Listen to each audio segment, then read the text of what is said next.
দেখুন বন্ধুরা কতটা সুন্দর হয়েছে। আমি 8 ঘন্টা ফ্যানের তলায় দিয়েছিলাম। এবার আমি তুলে নেব।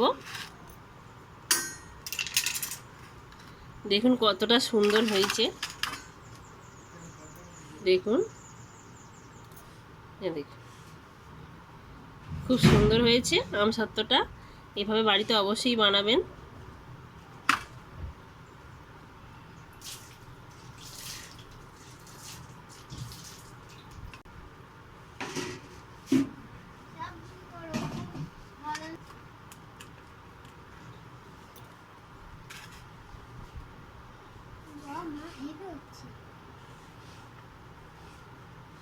কতটা সুন্দর হয়েছে দেখুন।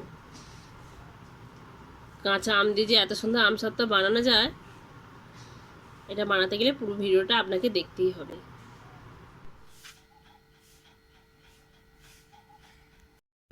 আমগুলো ছাড়িয়ে নেওয়া হয়ে গেছে।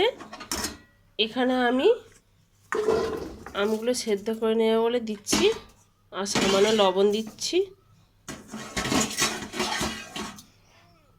আর এখানে অল্প একটু জল দিচ্ছি।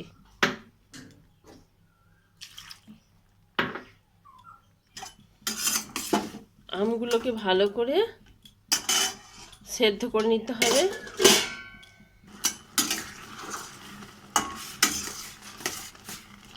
ভালো করে আমগুলো ঘেঁটে সেদ্ধ করে নিতে হবে।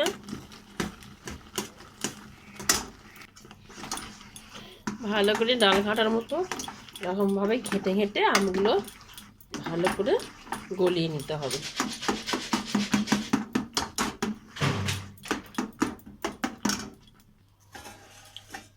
আমি একটা ছাঁকুনির সাহায্যে এই আমগুলোকে ভালো করে ঘষে ঘষে আমের এই জুসটা বের করে নেবো, আর ছিবড়েগুলো ফেলে দেবো। এভাবে আমি সবটুকু আম জুস বার করে নিচ্ছি। খুব সহজেই হবে আমসত্ত্বটা। কাঁচা আম দিয়ে এত সুন্দর কালারিং আমসত্ত্ব হবে। আপনারা শুরু থেকে শেষ পর্যন্ত দেখতে থাকুন আমি কীভাবে আমসত্ত্বটা বানাই। এই যে এতটা বেরিয়েছে জুসটা। একটা কড়াই বসিয়ে দিয়েছি, এখানে চিনির ক্যারামেল করে নেব।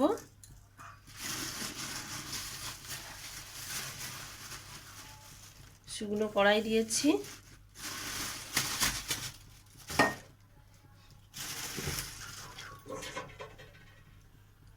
সামান্য একটু জল দিচ্ছি। এবার লো আঁচে ক্যারামেলটা বানিয়ে নেব। চিনিটা যতক্ষণ না ধীরে ধীরে গলে যায় ততক্ষণ পর্যন্ত অপেক্ষা করতে হবে, একটা সুন্দর কালার আসবে।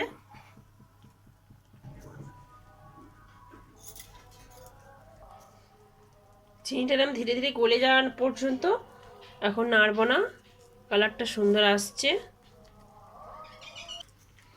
এইবার আমি হালকা করে নেড়ে নেড়ে চিনিটাকে ভালো করে গুলিয়ে নেব। দেখুন কতটা সুন্দরভাবে কালার এসছে।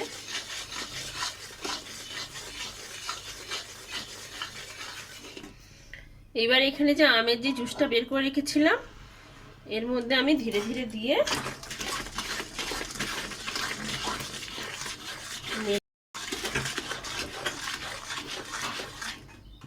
এখানে একটু সামান্য মশলা দিচ্ছি, জিরে ধনে আর গোলমরিচের গুঁড়ো আছে, এটা দিলাম ভালো টেস্ট হওয়ার জন্য।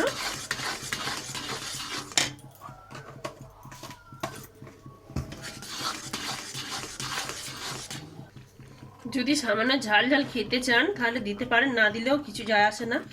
সামান্য দিলাম একটু লঙ্কা। এই পর্যায়ে একটু ভালো করে বারে বারে নাড়তে হবে, নেড়ে নেড়ে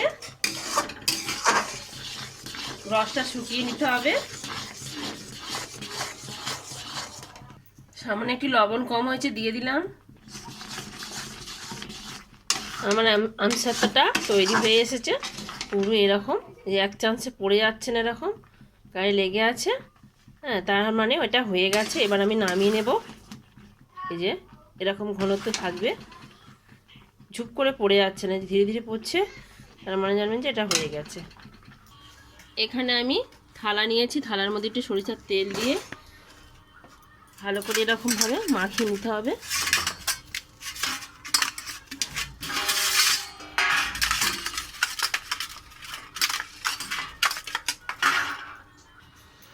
এবার আমি এখানে ঢেলে দিলাম।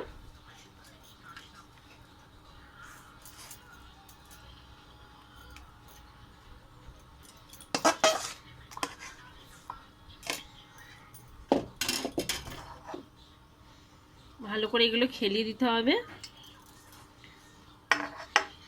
ঠান্ডা হয়ে গেলে, এখন মনে হচ্ছে মোটা, ঠান্ডা হয়ে গেলে পাতলা হয়ে যাবে।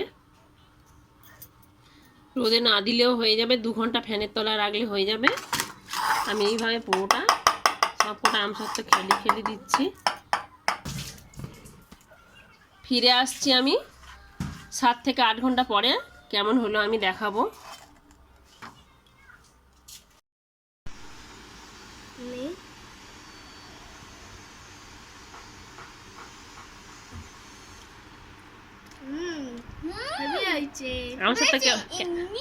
আমসত্ত্ব কেমন হয়েছে? খুব ভালো।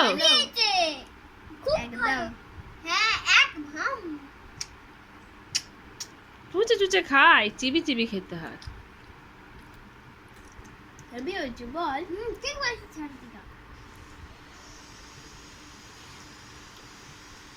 প্রচুর নরম। Tata, bye bye.